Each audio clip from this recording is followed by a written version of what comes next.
Okay.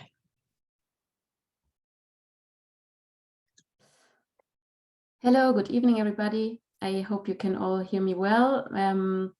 Welcome to this last session before the Christmas break, and I'm very happy that many of you joined still. My name is Carla. You can forget about my very difficult German surname. I'm co-founder and board member and project coordinator of this small German NGO called Migration miteinander. Again, a complicated German name. It basically means migration together. And today I would like to share with you our experience and our journey with our grassroots initiative and program Move Europe, with which we promote intra-European mobility for refugees in Europe. This sounds very interesting, but also a bit complicated. And there are many words inside that need some explanation. And I really want to share today with you what we exactly do with Move Europe, how the program was born, who we are, what were our challenges, what is our success, what is our aim. And yeah, I'm very happy to be here today and to share this experience with you, and also hear your questions and maybe your doubts about it.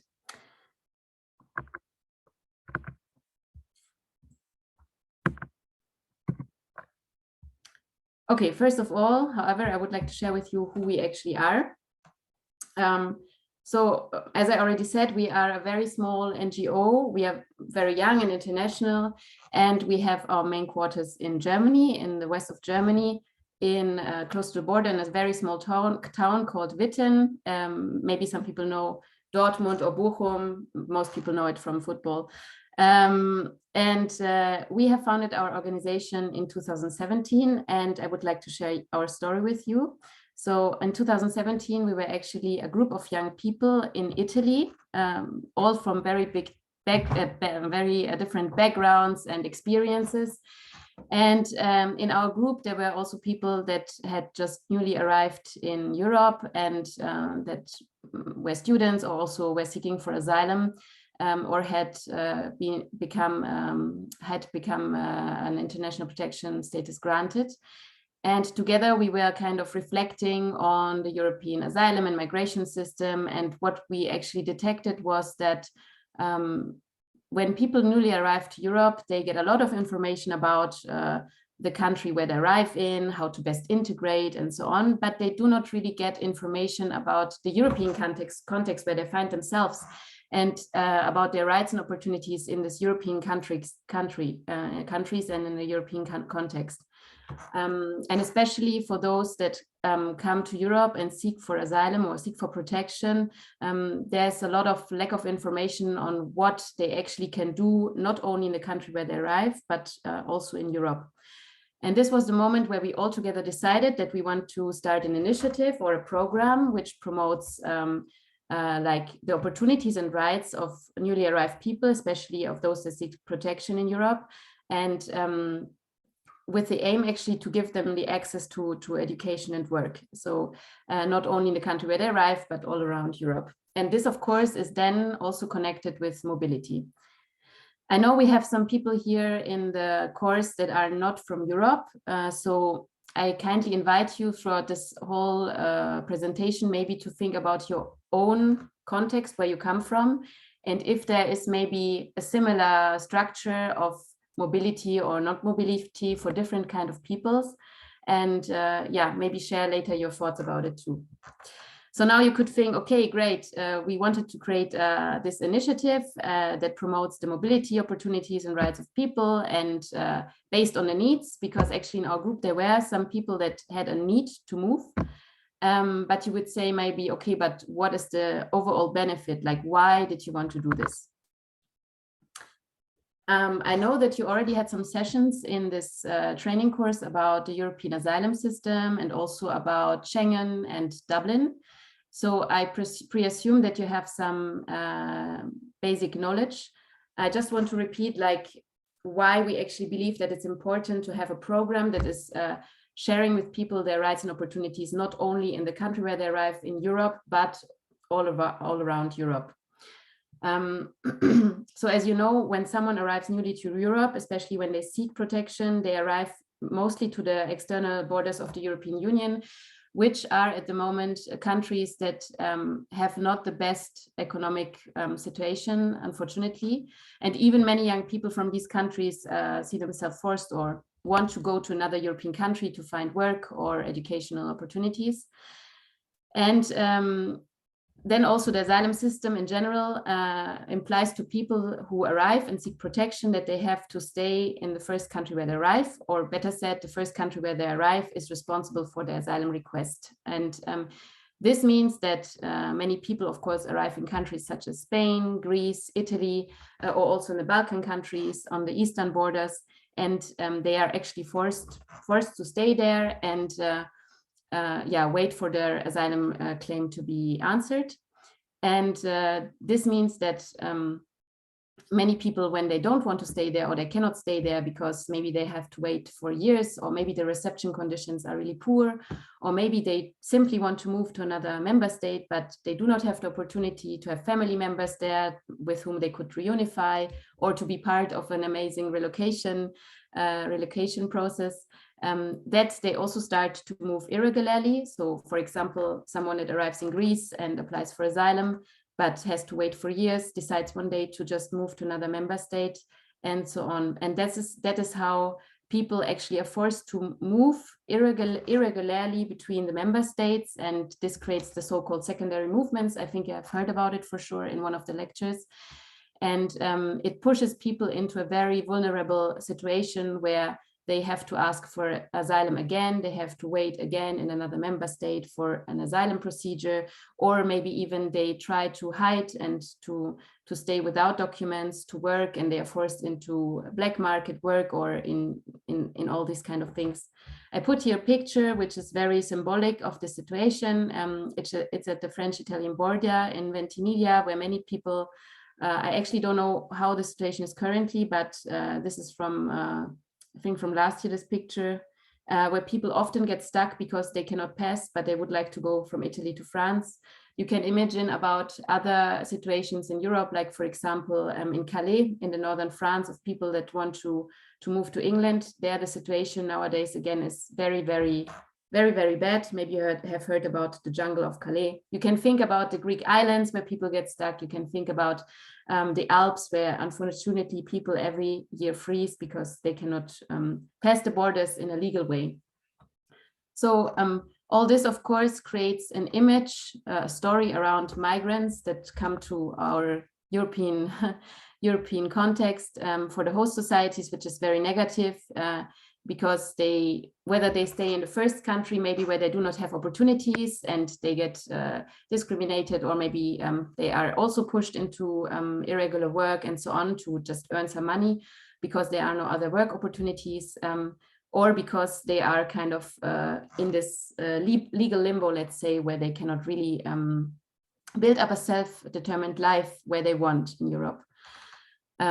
This is, of course, a bit exaggerated. Of course, there are many people that arrive to a first country like Italy, where they really find very nice hosting people and where they can build up a life. It's just, we believe that giving people the knowledge of what is their right and opportunities in Europe, and also what are the consequences if you, for example, irregularly move, that you could be sent back or pushed back or a second asylum claim, is very important. And yeah, that's why we really thought that it's important to create this program, Move Europe. You can see a very small elephant here. Maybe you're wondering, what is this about? So since the Ukrainian war this year started, of course, we have kind of also a big elephant in the room, let's say, that some people talk about, but many people do not talk about. Maybe you are aware of it. I think you had also some lectures on that, for the Ukrainians, all these rules about arriving to a first member state, launched asylum request there and having to stay there, were kind of eliminated because the temporary protection directive was set in force. So Ukrainians could actually choose where to go within the European Union. And the thing is that we saw that the impact was quite positive, because people could just move to the countries where they have family links, where they have friends, where they have a network that can host them. And they distributed themselves, let's say, around Move Europe automatically. So this is nice for the Ukrainian people that they had this opportunity, but at the same time, you can imagine that for all the other people that already have been here in Europe or that tried to come to Europe to seek protection, this situation created like a second-class asylum system for them. And I think that's even why it's more important to show people what are actually the current rights and opportunities. So that's why we founded Move Europe in 2017. And what do we do actually with Move Europe? So we try to, on the one hand side, create information channels to inform people about their rights and opportunities. So it means that we do research with different partners all around Europe, and we create materials in forms of audiovisual material, and we make publications and so on to raise awareness among people, not only among the target group, but also the host societies, with the aim also to make some advocacy. I will talk more about it later. And then on the other side, one of our aims is actually to really support people to move from one country to the other. So we have like set up a legal help desk where we help people to really move from one place to the other, and we try also to find opportunities to move. How do we do this? Like, what is the approach that we kind of invented or that we found out actually, because it's not a rocket science or something like this. We actually resort to existing legal tools, which is the visa procedure. So you have to imagine, I mean, I will not talk about Schengen and all this, but a person that has a valid residence permit and a travel document and comes from a third country and lives in one of the European countries can move up to 3 months within the European Union without actually a visa. You maybe know this, like up to 90 days for tourism reasons. And they can, like with this, we can organize, we defined it short-term mobilities. I will explain more about what I mean with short-term mobilities. And then on the other hand side, if someone wants to stay longer than 3 months, actually you can just apply for a visa for the country where you want to go and then move. So I make an example. So for example, a person that arrives to Italy and receives a residence permit and has a travel document can apply for a visa for Germany to do, for example, a 12 months voluntary service. So who can participate in Move Europe? Of course, everyone is welcome in our trainings and to receive information and everything. Whether you come from all around the world or you just arrived in Europe or you're a European citizen or whatever. And then in the short and long-term mobilities, you need a residence permit and a travel document. I will explain more about this now. So we have actually defined with Move Europe 3 main target groups that we want to support in the mobility process. So the first target group for us is people that, as I mentioned already, have a residence permit and a travel document. I know that this is already a challenge because many people that come to Europe and apply for asylum and then receive a protection status not always get granted a travel document. So it means that they basically need to go to their national embassies and try to get a travel document there, which is not easy at all for many people, for example, for Syrians. We try to help people to kind of find the information on how they can get a travel document. Unfortunately, we as a very small NGO cannot provide the service to support them, but we try to link them with services in the country where they are to help them to get this travel document. I still wrote here beneficiaries of national or international protection status. I hope you are aware of these different international national protection status. So international protection status, I mean, of course, people that have a refugee status or subsidiary protection in one of the European countries, and the national, with national, I mean the complementary protection status that some of the European countries offer, like, for example, humanitarian protection and so on. In the end, what is happening is that in some European countries throughout the last years, some of the complementary protection status have been abolished by right-wing parties. For example, in Italy, the humanitarian protection status was abolished in 2018. And then many people had to find from one day to the other a new way on how to legalize their stay. So for example, you can find people today living in Italy that have a work permit or a student permit, but that actually came to Italy to seek for protection and had humanitarian protection status. That's why for us, the framework or the condition, main condition, is not only limited to people that have or that benefit from a protection status, but young people that are actually having a residence permit, valid residence permit, and a travel document. And as I explained already, or as you know, like for mobilities to up to 90 days, they can move within the European Union without a visa, and then we can support them concretely to move for a longer opportunity with the visa procedure. And these people that move for a longer term mobility, we can also support them in permanently moving to another country. I will explain later on how we do this. Then there's the second target group. I will not talk so much about it, but if you have later questions, then I'm happy to hear them. We also want to support people that are already irregularly in a second member state. So for example, someone that applied for asylum in Greece and got in Greece granted a protection status, but then still decides to move irregularly to Germany because, for example, he or she cannot find opportunities to work in Greece. And then in Germany arrived, again, needs to apply for asylum because there's no other way to legalize the stay if you move irregularly. So these people that find themselves then again in this situation where they wait for the asylum application, or where they maybe already got a rejection and are Dublinated, so they want to send them back to Greece. We want also to support these people by informing them again about the opportunities. And mostly what we do, or what we did in the past, is we support them to go back to the first country where they arrived, and from there then legally apply for a visa and come back to Germany for example, again, a voluntary service or apprenticeship. And then, of course, our third target group are also asylum seekers or people that just newly arrived to Europe. As I explained before, they cannot move because even we as a project or as a program, we do not have like the power of supporting people that do not have already a residence permit or a valid travel document in a mobility. But still, we want to inform them about the rights, because we actually believe that when you newly arrive to a place, often you do not have the proper information, or maybe you're lacking of information. And actually, there are also some programs, at least in Germany, for asylum seekers to come to Germany to study there or do other things. So still to share also this information with them. Yeah, I quickly wanted to share with you who is our main target group so far, or who normally, not our target group, who normally so far participated in Move Europe, like who are the people that are most interested in this.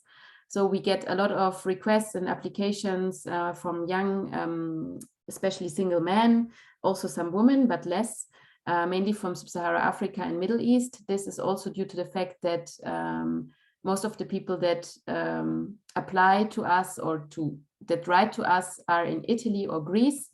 And most of them come or through Turkey to Europe or through the Mediterranean route. And they have all very different legal statuses. In Greece, many people have a refugee status, and in Italy, they have many different statuses. We have also some few people that reach out to us already being in Germany and that are in the Dublin procedure. And many of the people that reach out to us have this strong need of mobility, or they have even been already in Germany or in another European member state, even just for short term, sometimes also regularly, and they want to go back there because they learned a bit the language or they have some personal ties there.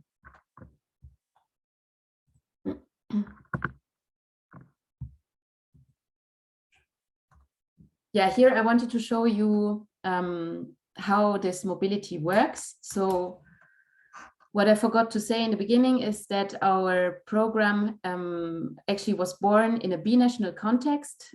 So we're talking all the time about mobility of refugees in Europe, but this is what we actually, where we inform people about. We have like several info materials that I will show you and that have information about all Europe or many countries in Europe. But when I'm talking about the mobility process and the mobility support, it's mainly in a binational context. And for the moment, mainly between Italy and Germany or Greece and Germany.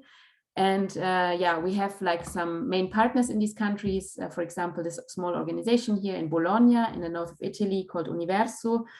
And together we support the people then concretely to move from one country to the other. And here's the example of Mamadi. Mamadi got to know Move Europe in 2018. And through Universo, they have like a legal help desk as well on spot. And we made some, we make some consultations with the people. Normally, we have this legal help desk that I was mentioning before. So it's our legal help desk is operative mainly online, actually, because people reach out to us from all around Europe. So we offer consultations online mainly. And then we support people. We try to understand what is actually the need of the person, why he or she wants to move. Do they maybe already have contacts in another European country? What are they looking for? Do they just want to move for an experience, short-term experience, or do they really have the objective to move permanently to another country? And then we try to find an opportunity. We also have a network of own opportunities that I will share with you later. At the moment, we mainly support people to move in a first step for a voluntary service. Why, I will also explain later. And then we support them in the whole procedure with the visa and so on, preparation, like travel, language courses. And when they are arriving in Germany, we support them to find housing and starting their mobility. If someone wants to permanently stay in Germany, we ongoingly support them or consult with them and see if we can manage to find something afterwards, for example, an apprenticeship.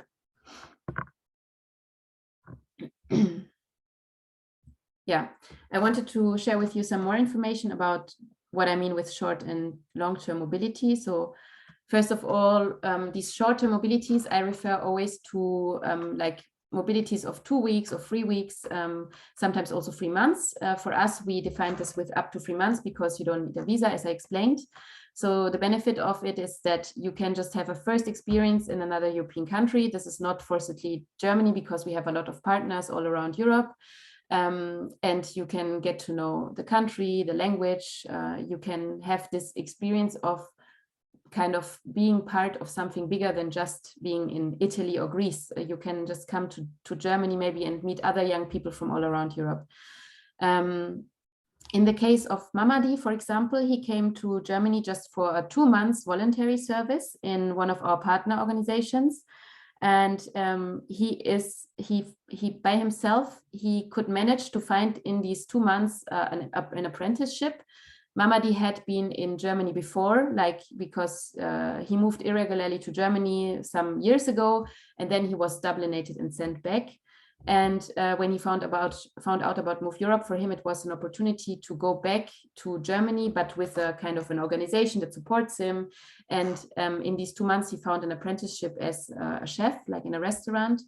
And so it means that he came for 2 months and then he moved back to Italy, and we supported him to apply for a visa to come back for the apprenticeship. And then he started this apprenticeship in 2019, and he finished it just recently and now can work as a chef in Germany, and he can also stay in Germany.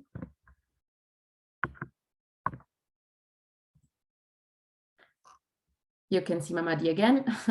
And yeah, so the long-term mobility is for us defined to be longer than 3 months. So which means that we support the people to apply for a visa. What I mean with long-term opportunity could be a voluntary service, for example, of 1 year. Voluntary service for many people sound like something, yeah, what is that? A voluntary service is in Germany, at least, and also with the European voluntary service is a program that is fully funded. So you get housing, you get pocket money, you get sometimes also some food and so on. You get language courses in the European programs. You even get like seminars and networking opportunities and so on. So it's not something that is totally unpaid, but there's always like a paid program behind it. Another long-term opportunity can be the apprenticeship or also employment. Employment is a bit difficult because, especially in Germany, because normally Germany is looking for people that have qualifications. If you're interested to know more about employment, I can share more about this later. And we really try to support people in a first step with the voluntary service, because if you don't know the language, especially in Germany, to find an apprenticeship immediately to work in Germany is very, very complicated. So a voluntary service of 1 year can really offer you the opportunity to learn the language and also to be in Germany already, to go to job interviews or to go to apprenticeship interviews and so on. And apprenticeship in Germany is like a professional training program that is normally 3 years long, where you get also paid and you go to school and you work in a company. And afterwards you get like a professional qualification, which offers you to find work then in the country. And you can then also afterwards stay in the country to find work. Maybe you're wondering why studies are not here. We did not specialize on studies, first of all, because in the beginning, when we started this program, there was not this need. Like most of the people that were building up this program with us didn't have a higher education degree, or maybe they had it, but it was not recognized. So they actually wanted to find work or start an apprenticeship or just move for a voluntary service in the first step. So there was not this need. Then secondly, there are many organizations already that support people for, especially people that with higher education, to move. I can also share some with you. For example, in Germany, we have an organization called Chiron, and there are other organizations. And there are also special programs for refugees and asylum seekers, as I shared before, from different universities that help them even to come to Germany as well to study. So we believe that there are others that have these competences better than us, and that's why we focus on these opportunities. And then there are also, unfortunately, some legal reasons that I will explain later to you as well. So when someone is doing, for example, a long-term voluntary service in Germany, the great thing is that when you come with a visa to Germany and you find after the voluntary service, for example, an apprenticeship, you can stay in Germany and just convert your visa into a residence permit for this apprenticeship. So it really offers the person the possibility to not only come for 12 months and then have to go back and apply again for a visa, but to stay also in Germany subsequently and continue working and learning there.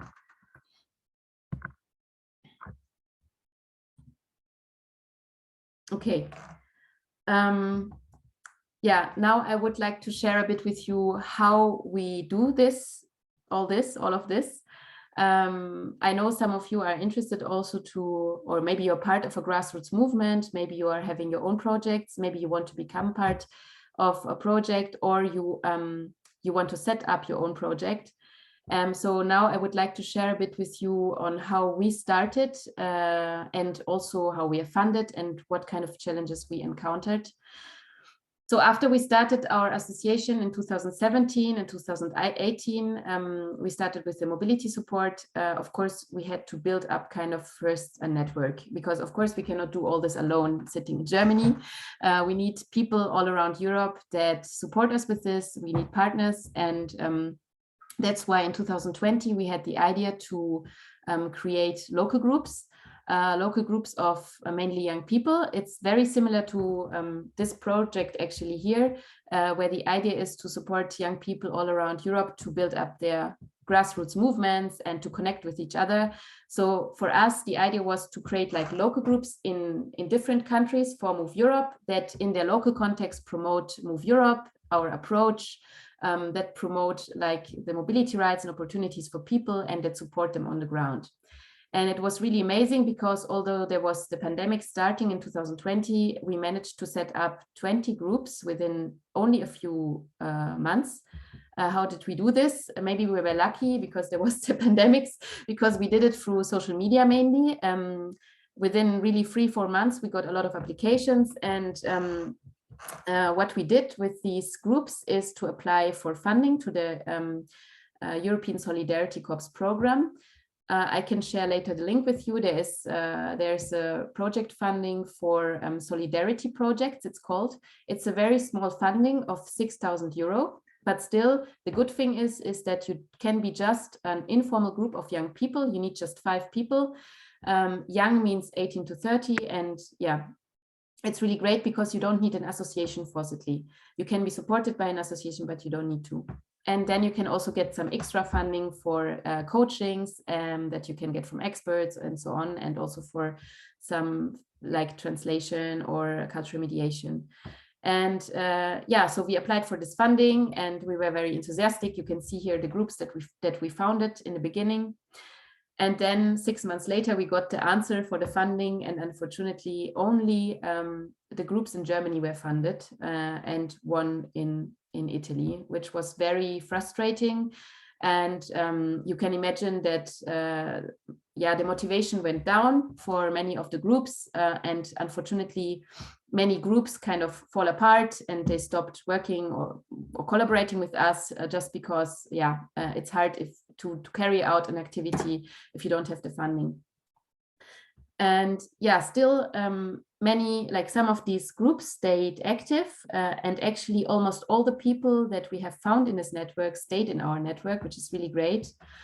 So I really believe that this local groups thing was important for Move Europe. And what we did with the network still was to organize training activities, to train them about Move Europe, on how we guide people, what is the legal background and framework in Europe, and so on. And what happened then is that after the funding ended, and also unfortunately due to the pandemics, because yeah, you can imagine many of these groups had like very great plans. They wanted to make events in their city. They wanted to make info stands, workshops, go to reception centers and so on. The problem was that with the pandemics, again in autumn 2020, they were kind of knocked out. They couldn't do anything. There was a second lockdown. So it was really hard for some of the groups. Yeah, and that's how we kind of realized that this was really great to do a first step of networking and creating like this network in Europe, but at the same time, it's not really sustainable. The funding is just for 1 year. And as it's informal group of young people, most of them being students or activists, also the groups kind of fast fall apart. And that's why 2021, we decided to try out a new approach. We were really lucky because we, in Germany, I know it's not really fair because there are many people from all around the world, and maybe you do not have the same opportunities in your country. So I think we are very lucky that we are in Germany, where there are many programs that support startups and young people that want to found their associations. So there was one foundation called Stiftung Bürgermut, as like they have like a program where they support young people and small associations to kind of scale what they are doing in other countries or places. And we got like a small scholarship with them, like where we received 1 year training, and we also received a small grant of 8,000 euros, which allowed us actually to test out a new approach and to develop this. And in 2020-21, we then started to kind of implement or to build up mobility hubs. So it's actually the same. Instead of being local groups, it's just like an info point, let's say a representative point of Move Europe in a city or country, but with the difference that there should be a legal entity behind it and like an association or something like this. So we can also together apply for funding, and we have like a legal framework for this. And yeah, we started in 2021, and nowadays we have 3 hubs in Germany. As you can see, one of the hubs is ourselves. It's like Migration Miteinander. And then we have one in Bremen and Leipzig. And then we have one in Spain, one in France, and one in Italy. Here I have 2 logos because in Italy currently we have like one main partner, which is always this Association Universo. But then at the same time we have like still the Rome local group very active, and they support us also, just that they are not yet an association. And this is also actually why we are here in this project, because we have built this local group in Rome, and they are still very active. I don't know if anyone is there tonight. And they invited us, they organized an event in 2021 and invited us to the event to present Move Europe. And that's where we also got to know the organization that is head of this project here, Diritti di Frontiera. And this is how we started being partner also in this project. So you can really see that networking and getting involved in activities with other organizations is like key, I think, to build up your activity. And yeah, what is this network here about? It's not only about networking and sharing information and supporting people on the ground. It is also about creating opportunities. And what we do currently in this network is that we, in each hub, in Germany in particular, we try to find partner organizations on the ground. So for example, here in our region, we try to find other organizations or also companies that would like to host a young person with a refugee background in their organization or company for a voluntary service or apprenticeship. And we started this now with the voluntary service through the European Solidarity Corps, which is like a European volunteering program. Maybe some of you have heard about it. And it's really great because everything is funded for the volunteer, but also for the host organizations.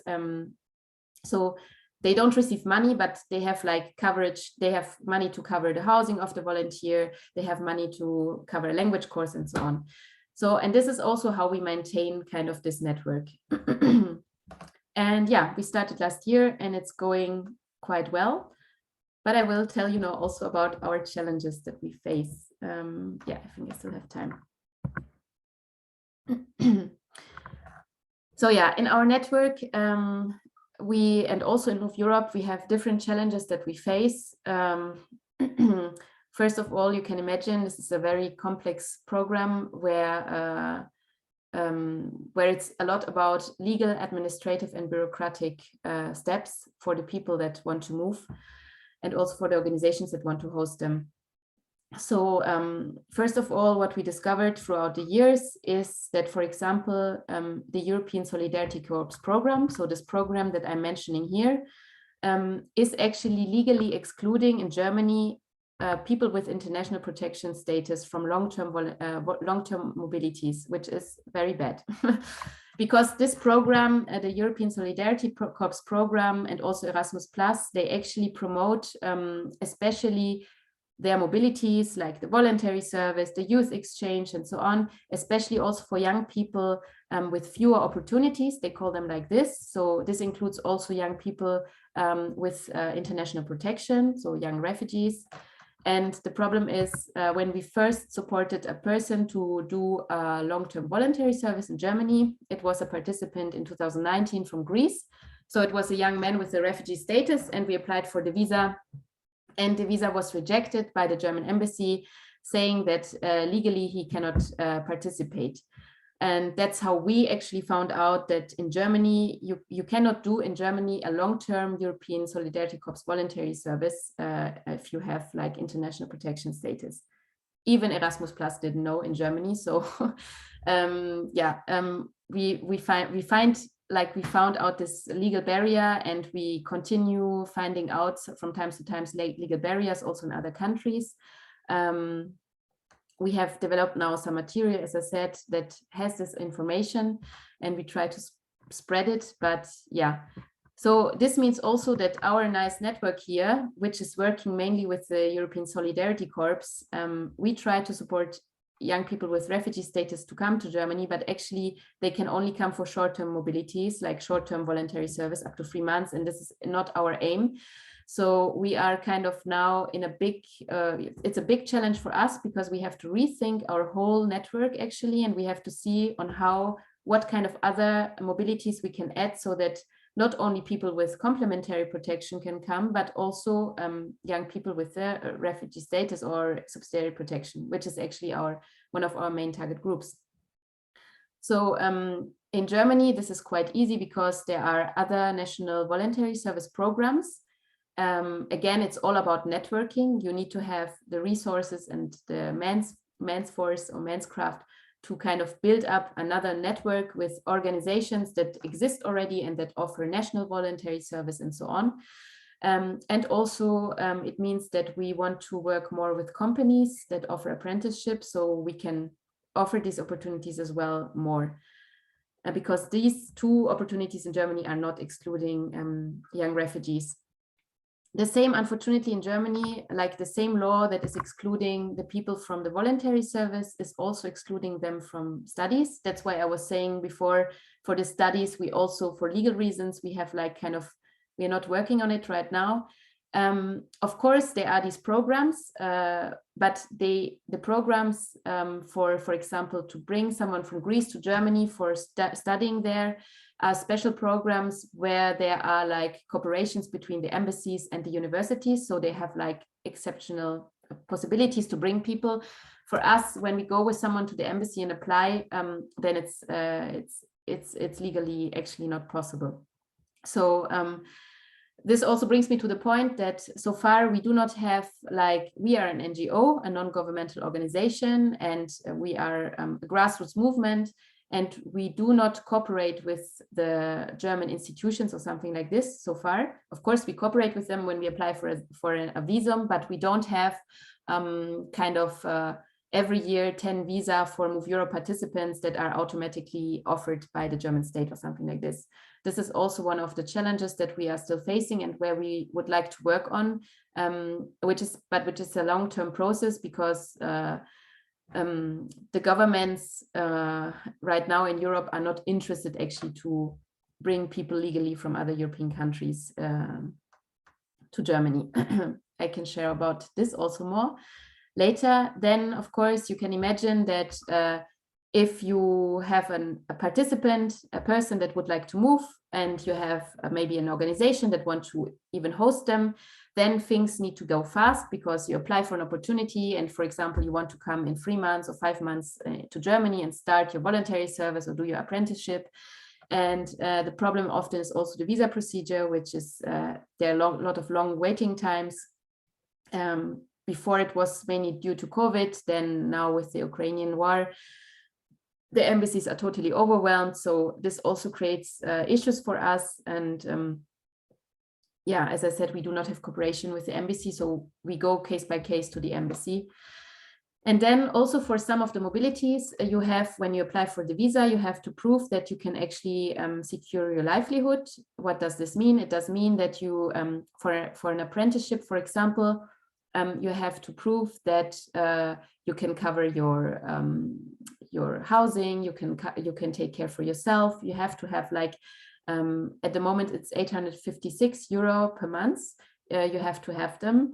And then, of course, for the duration you want to go. So normally you get a visa for the first 12 months. And this means you need to prove a lot of money actually on your bank account. And for the voluntary services, this is not necessary. You don't need to prove any livelihood. This is another reason why we try to support people, especially to do a voluntary service first. But at the same time, we also want to support people to come for apprenticeship, like Mamadi, for example, before mentioned. And then it's really for us a step-by-step thing, because we do not yet have like a solidarity pot or something like this with a lot of money where we can support many people, but we do normally then some crowdfunding, or we try to raise some other donations for this person so we can set up a blocked bank account or something like this. So these are like the bureaucratic and legal main challenges that we are facing.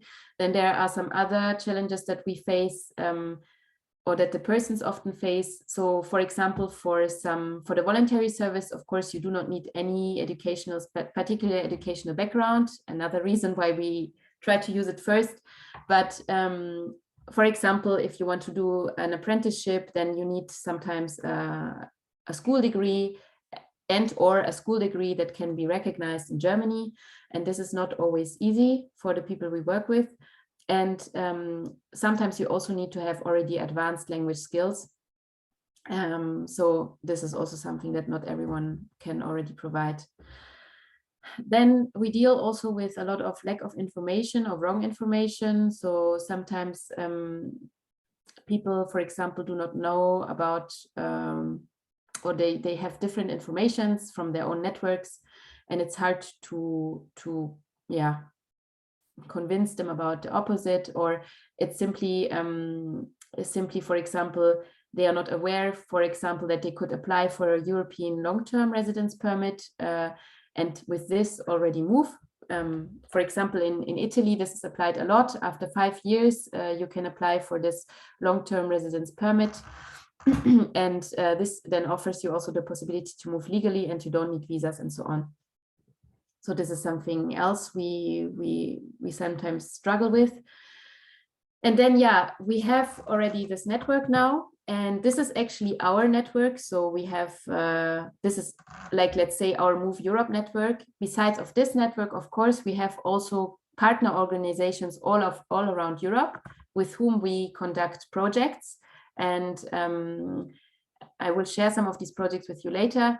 But still, to have like, to be able to support people in a structural and a sustainable way, we really need to reinforce this network that we have. They need to be more trained, get more resources, also more funding and so on, to be able to offer good services. And we also need to still broaden our European-wide network. Yeah, and then there are some other challenges that we face in terms of residence permits and so on. Some people maybe, now it's getting a bit very legal. I hope that everyone can easily understand, but if someone is in Italy and has a refugee status and then comes to Germany, for example, and becomes like a residence permit for an apprenticeship, it means that, so the person, of course, is then an apprentice in Germany. He's not anymore a refugee, which means kind of that the person, with moving to another country, the person loses this the best residence permit maybe that you can have. You lose this, and instead you have like a work permit or a permit for a resident, like for an apprenticeship. So this is something, this is a lack of our program. The ideal situation would be that a person can keep their refugee status and just moves to Germany and still is a refugee and can do an apprenticeship there, but this is not the case. There was like a project done from like top down from CEDEFOP. It's like a European level organization, and I always forget what is this acronym standing for, CEDEFOP. I have to show you later. I have it on the slides, but they did something similar with the governments, where they tried to support people to maintain their refugee status by moving to another member state for work. But unfortunately, it was just a pilot project that ended then, so it was never successfully implemented or something like that. But yeah, and then again, another problem is that if a person moves to a second country, what is happening actually with their residence permit that they had in the first country? So again, we have a person that has a refugee status in Italy, for example, then moves to Germany, starts an apprenticeship, like Mamadi maybe starts even to work there, stays there for many years and wants to stay there also forever. But what is happening with the residence permit in the first country, and what especially is happening if you, for example, do the voluntary service with the aim to stay in Germany, but then maybe you don't manage to stay, even if we support you, just because maybe the employers still want to have more language skills or whatever, you don't find an opportunity, then it means you need to go back to the first country. And of course, it means also that you then need to have like still a residence permit there. So it's kind of insecure situation still. And also if a person is renewing the residence permit in the first country again, then we create a system of people that have 2 residence permits in 2 countries. It's not illegal, it's not something prohibited or something like this. There are many people doing this, and we also talked with lawyers, but still it's of course not ideal. We don't want to create, they call it sometimes asylum shopping or residence permit shopping, because it's, I mean, yeah, it's not ideal to have like several residence permit all around Europe. yeah, so these are like kind of the main challenges that we are facing. And I think maybe now we can do a short break before I come to the second part. Sure, we can do like 10 minutes break, and we can start like 7 or 10 minutes. Cool. Okay. Thank you. Then have a great break. Okay, you too.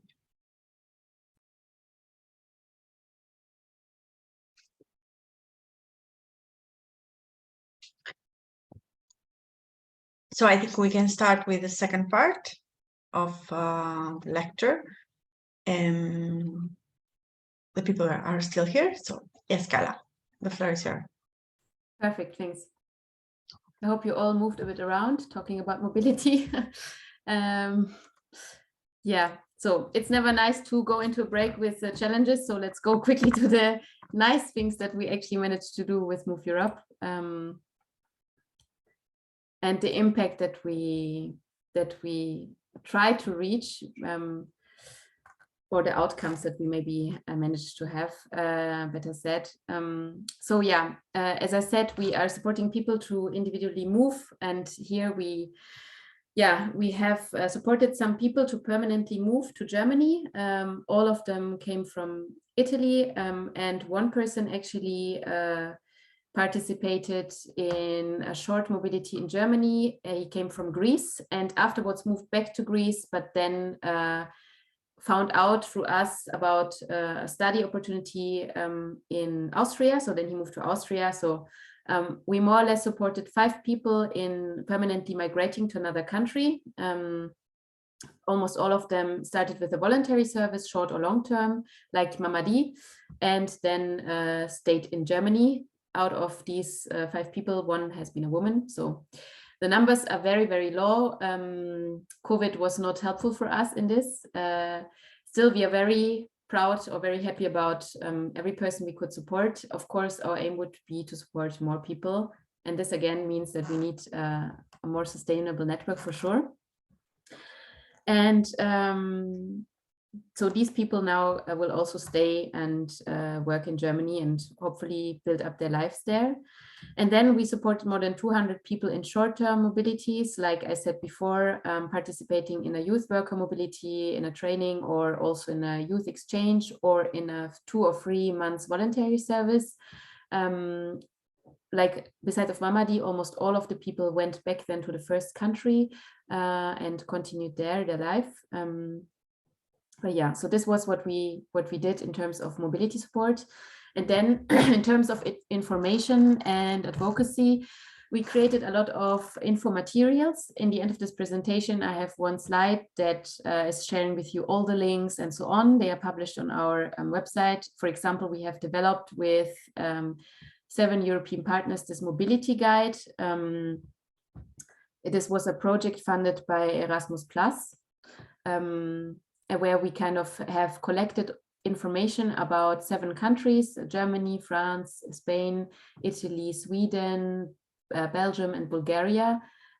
All the information about how people can go legally to these countries, what are the opportunities there, how it works, about Move Europe and everything. Yeah, then in 2021, we also, like, there were some, we have done a lot of networking events and info events, almost online, all of them. Also because when we do in our small city Witten an info event about mobility for refugees in Europe, everyone is kind of irritated what we are talking about, because in a local context, especially in Germany, it's more about how people can be better integrated and so on for most of the people. But yeah, we do a lot of online events and networking events, info events, and one of the things, or 2 outstanding events for us in terms of advocacy especially, was that we were participating in the Global Forum on Migration and Development in 2021, as we were awarded as a pilot project in the youth section. And this was a really great experience because we could share Move Europe with basically the whole world. And then this year, our partner organization in Belgium organized a roundtable in the European Parliament where we could discuss with some deputies about the mobility rights of young people in Europe. And the outcome of this event was that we started kind of an advocacy support with this deputy. So at the moment, when he is revising some legal texts that he will bring then to his committee and then to the European Parliament, he's asking us, when it's about migration issues, he's asking us from time to time about feedback. So he's giving us this reports, let's say legal reports, and we can put our comments, which is very, very, very, very important for us, because we can put like the ideas and the voice of the people we represent there. Yeah. But in terms of advocacy, we still have to develop a lot. So we are, what we are since 2021 is we are a member of the Inclusion and Diversity Group, a work group of the Erasmus Plus National Agency. This comes basically from the fact that I was sharing before. So the Erasmus Plus agencies in Europe, not only in Germany, but everywhere, like the European programs, they promote especially youth mobilities also for young people with fewer opportunities, so also for young refugees. And as I shared before, we discovered actually that some of these mobilities in Germany are excluding young people with international protection status. So it's kind of contradiction for the program. But it's really nice because Erasmus Plus is, especially the national agency in Germany, they want to improve the program. They want to include all young people. So they invited us to participate in this inclusion and diversity work group, which is like a group of organizations in Germany that try to improve the program for young people, the mobility programs. And they also dialogue with the ministry, and the ministry again is also of course dialoguing with, from national level, also with the European institutions. So what we try to do here is to advocate for the inclusion of young people with a refugee background in these programs, and not only superficially, but effectively. So yeah, we would like really to have an impact here, especially in a first level on the German law that is excluding them, for example. And then, as I said, we created a lot of info materials and trainings, and you can find all this on our website. But still, for advocacy, we have never done a campaign. We do not advocate, we do not participate in lobbying or anything like this. So we are we're still very much in our children's shoes, as you can say, and we still need to learn also a lot about how to do advocacy in these terms. Yeah, what we really want to reach with Move Europe, I mentioned it in the beginning, like why we do this is we really want to rethink migration. As like, do we really need to talk about migration, or is it actually about, should not everyone has the freedom of, or the right of freedom of movement, and rethink the concept of mobility, especially in the European context, European citizens versus third country nationals. And then we have many different categories of third country nationals that are less or more privileged by the laws.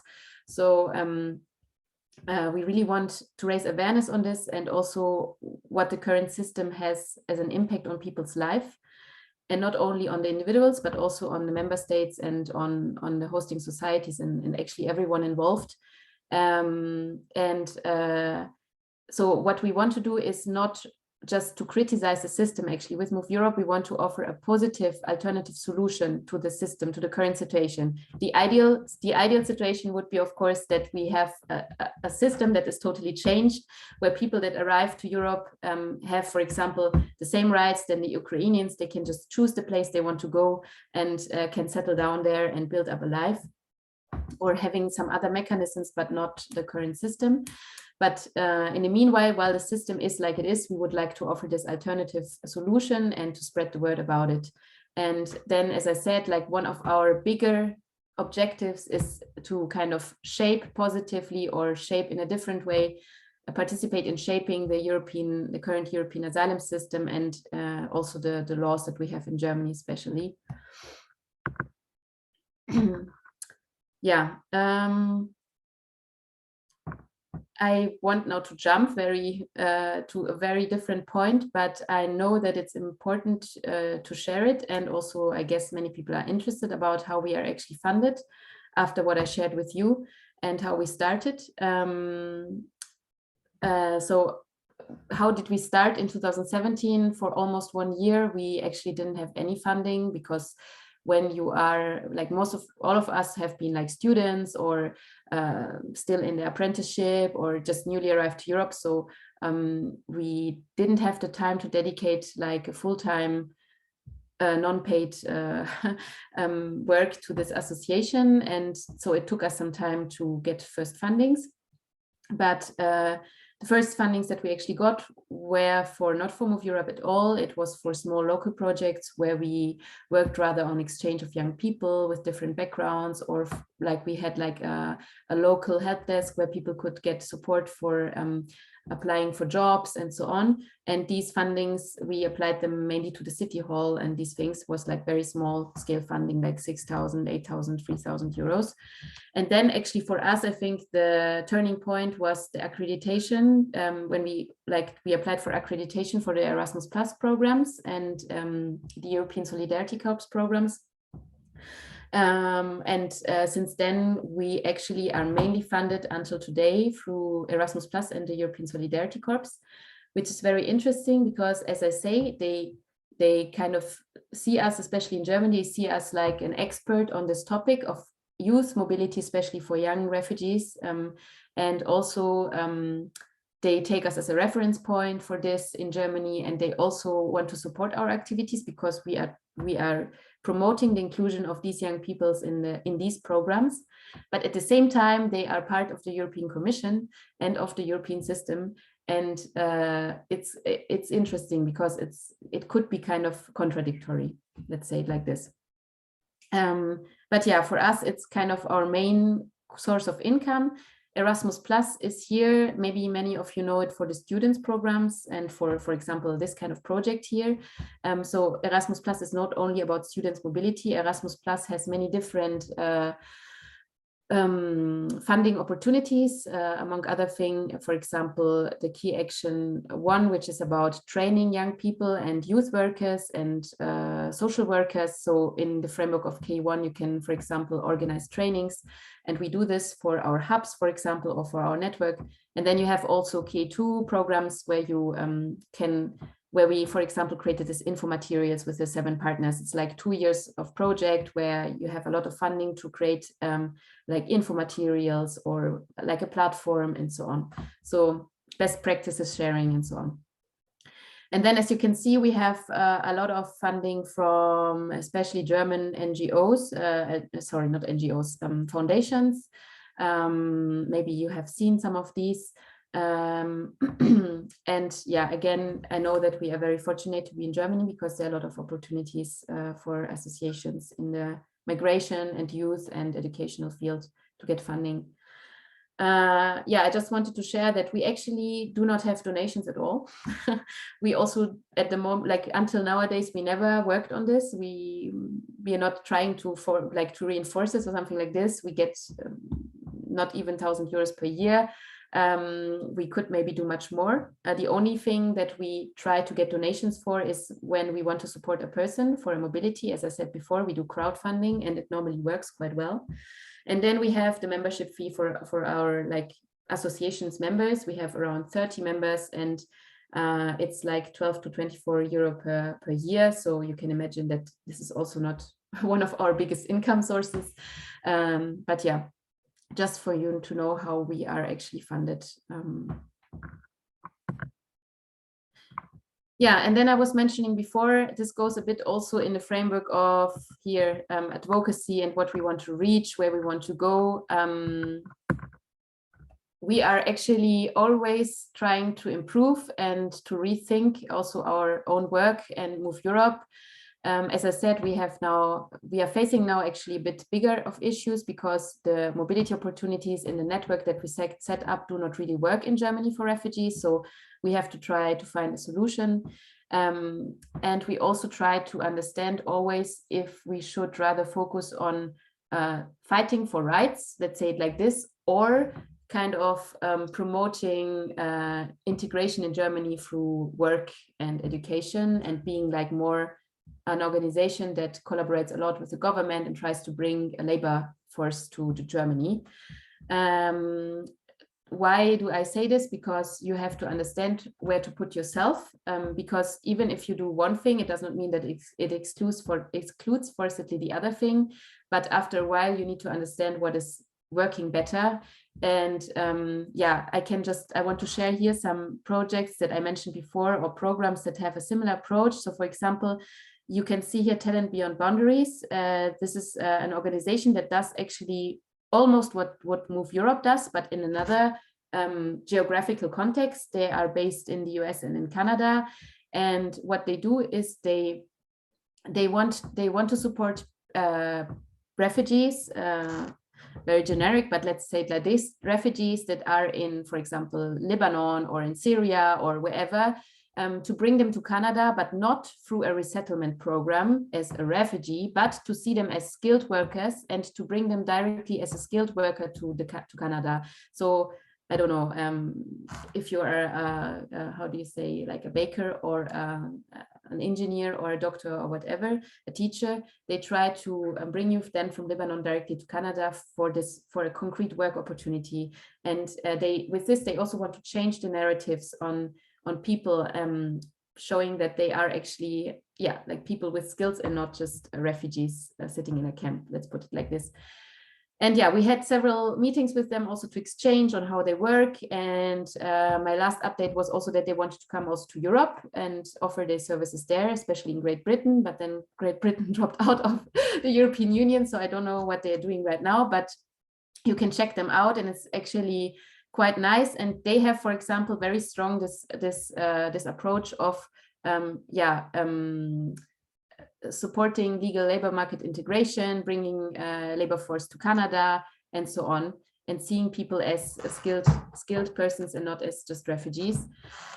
And then we have here this program that I was mentioning before, CEDEFOP, here you can read it, European Center for the Development of Vocational Training. They did like a big project together with ICMPD, which is the International Research Center for Migration Policy Development. They're sitting in Austria, and with many other organizations. And we met with them like some years ago because they found out about us and they wanted to exchange, because actually they do what we do, but from another approach, from another level. So what we do from bottom up, we work with the people and try to move them from one country to the other and inform them about their rights. They actually started from the top. So they went to the governments and they wanted to make a pilot project where people, it's very similar to Talent Beyond Boundaries, where refugees that are already in Europe, so for example in Greece, people that are in Greece and have a refugee status but want to move to another country, that they are supported to move to, for example, Finland or Germany, but not as a refugee only, but with a work opportunity. So they went to the governments, to all the governments in the European Union, and they asked them, hey, would you be interested to, for example, bring 50 people to Germany as an engineer, as a doctor, whatever. And the nice thing about this project is that they would then have kept their refugee status. So they come from Greece with the refugee status. Again, in Germany, they have this refugee status, but they can directly start to work as a doctor, as an engineer, as a baker, as a carpenter or whatever. Yeah, this project started shortly before, I think 1 year before the pandemic started, and we exchanged a lot with them. It's a really great project, I think, a really great initiative. Unfortunately, like from all the member states they talked to, only Portugal was open to try this out. All the others were, yeah, for political reasons said that this is not the moment. And then like even the piloting with Portugal, like they selected 50 people and they were matched even with some employers, but then due to the pandemic, they never actually brought people to Portugal. So I hope still that in the future, maybe we can have again such a project, and it would be nice also to do it together, because we actually have this grassroots experience from the ground, and they have the experience and also the power to speak with the government. So it's really nice. You can also check it out. And then we have another site here. Maybe some of you know it. It's Welcome to Europe. it's very nice because it's actually a page in many different languages, that is for people that just newly arrived to Europe and that are seeking for information, especially also about mobility in Europe. So we are also currently trying to set up a cooperation with them. Yeah, before I come to the end, my conclusion and my personal learning is always that networking is really the key to everything, because it can give you access to knowledge. It can give you the opportunity to share with other organizations. Oh, I see hearts flying through the PowerPoint. I've never seen that before. This new asset of Zoom. Yeah, really networking is the A and O, as you would say in German. I think in English you cannot say that, but it's really important. You can find donors through networking, you can find partners, you can find people, you can find support. So it's really, for me, the key thing. And yeah, that's where I would like to invite you to also network with us, or to join our network at least, or to stay in touch. It would be really great. And I put you here all the relevant links. At the moment, we only have our website with all the information about Move Europe as a program. But hopefully in the beginning of 2023, we will have a website for Move Europe as well. And here you have also a link for people, if someone here in the room, or maybe also you know someone that would like to do a mobility in Europe, they can apply here through this link. And here you can also find our publications, our newsletter, and we have also WhatsApp channel. And if you have questions, you can here reach out to me. Yeah, and this was my small presentation. And now I'm very happy to answer all your questions if you have. Thank you, Carla. Really, really interesting. So I saw that it was a question from Cindy Jimenez Cadena. Do you want to read, or I read and you can respond? Yeah, you can read and I can respond. So, hi, Carla. Thanks for sharing with us this amazing initiative. I have two questions. One, in your opinion, what has it been the main challenge to support the participants, especially with the legal and bureaucratic things? Two, have you built a networking with organization that works mental health support to migrants and refugees, or hasn't been necessary for the program focus? Thank you. Yeah, thank you, Cindy, for your questions. Very good question. So for the challenges in the individual mobility support of the people, actually, as I mentioned before, like I think the legal and bureaucratic challenges are always the biggest ones for us, in terms of cooperation with the embassies, but also in terms of residence permits, because, for example, if you want to apply for a visa, you do not only need to have a valid residence permit and a travel document, but it needs to be valid for the period of your stay plus at least 3 months. So you can imagine someone that has a residence permit for 1 year and wants to go for 1 year can actually not go for 1 year. So this is kind of these challenges that we face, but still we try to kind of find a way to overcome these challenges. There are some ways. Then actually your question is very good, because I missed to put that here on the PowerPoint. The biggest challenges besides of that we face with the people is housing.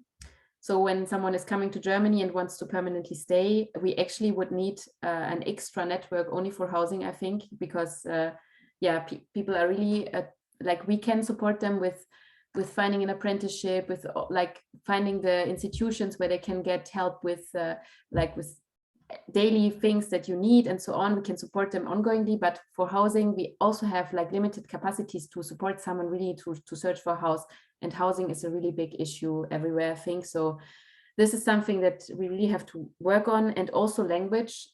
We don't have yet cooperations with language schools. We just get courses per person, like from languages schools that are available. And I think it would be good in the future to have a language course ongoingly offered to people, even in the country of departure. This would be good. So these are like the challenges, I would say. I would also say that it's hard still to reach out to women. like almost all of the participants are male, and it would be nice to have more young women. And especially if they're also in reception centers in a structure, sometimes it's hard to reach out to people because the social workers that work in these reception centers, they need to be very open-minded and focused on the case to be able to be open to these opportunities and to send people to these opportunities, because normally their role is, of course, to get them integrated in the country where they are and support them with finding work there, finding education there, and so on. So sending them away from the reception center is not their first interest, maybe. And also, secondly,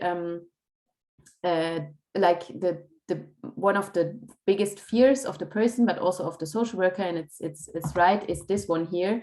What is happening if the person now leaves the reception center, goes to Germany for 12 months of voluntary service, but what happens if the person cannot find an opportunity to legally stay and has to come back to the first country? The reception center cannot host them anymore. I mean, they left 1 year ago. So this is also one big challenge, and that's why we mainly work with people that have left the reception center already. The only woman that participated in Move Europe has been living in a reception center actually before. So, yeah. And then for your second question, for the mental health, no, we don't have yet. We have like a lot of coaching and intercultural mediation or cultural mediation support for our team, for our volunteers, and between us and participants, and internally, let's say. But mental health, we do not have it yet. And I think it could be good, especially when a person decides to stay long-term in Germany, because then it's like starting from zero again. And I think this is the most challenging part, because even if you have been in Germany for 12 months and you learned the language, or maybe you knew the language before, it's challenging. You start, like, mentally, it's really challenging to start from zero again.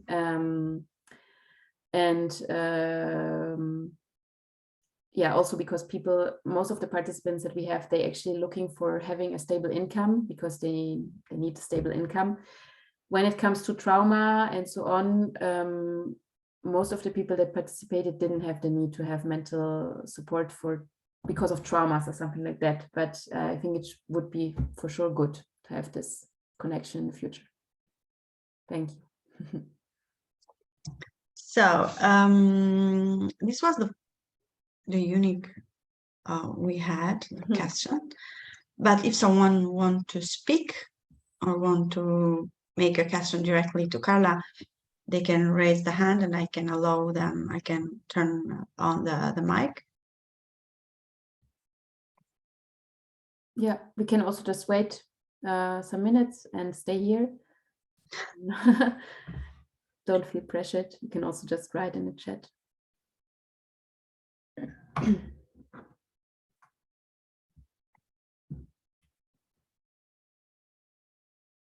Nobody?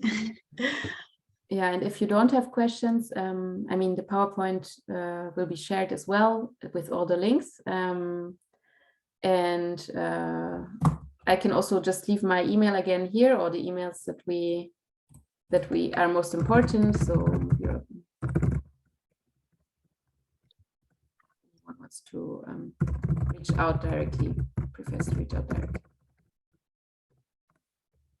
And then I just wanted also to share, as no one is asking or talking, so another role in this project of our organization is to organize a mobility next year in Germany in May, I guess it's going to be. And yeah, I just wanted to say that if you are interested to come to this mobility, it's going to be in Berlin for 7 days, I think, where we're going to meet other organizations that work on the ground in the field of migration, youth, mobility, and yeah, learn something about how it works in Germany for people. And yeah, we also still have spots, I think, for the mobility in Spain. I don't know if this was shared anywhere, but there is this mobility in the end of January in Spain. So if you want to participate, you can also reach out to the program or to me. Yeah. Actually, Lorenza, the presentation we doesn't do by email. We doesn't send by email, but we are still thinking to make all the presentation in a unique file. Or the other option is you can watch every lesson in the Diritti di Frontiera so YouTube, on the YouTube, so or on the our website, yourproject.eu.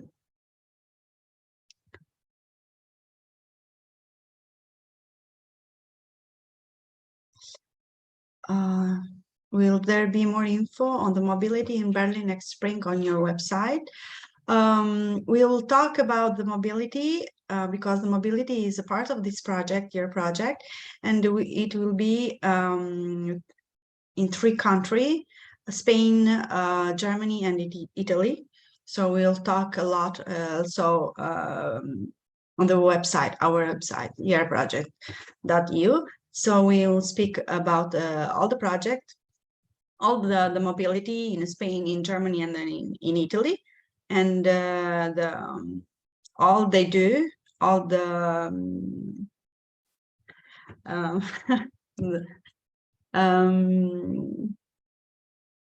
provami la parola, non trovo la parola. Which one? Gli eventi, the events they will do on that case.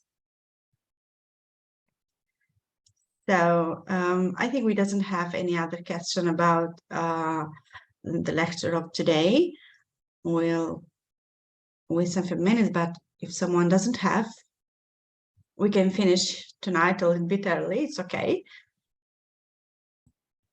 Yes, and feel free to reach out. It was very nice for me to share like about Move Europe. It's always a pleasure, and to even if I didn't see you, to have you all with me here shortly before this winter break and Christmas and so on. So yeah, I hope you enjoyed it, and feel free to reach out, and I wish you a very nice winter break all, and a good evening. Thank you so much. Together we will see again the 10 January, yes, with the supported migrants, with Carmen Dupont, Lesbos Solidarity Network. So after, of course, all the festivity, the day of the holidays. So thank you so much for being here tonight, and let's catch up on the 10 January together. Thank you so much. Thank you, Carla. See you soon. Thank you. See you soon. Good night. Have a nice evening.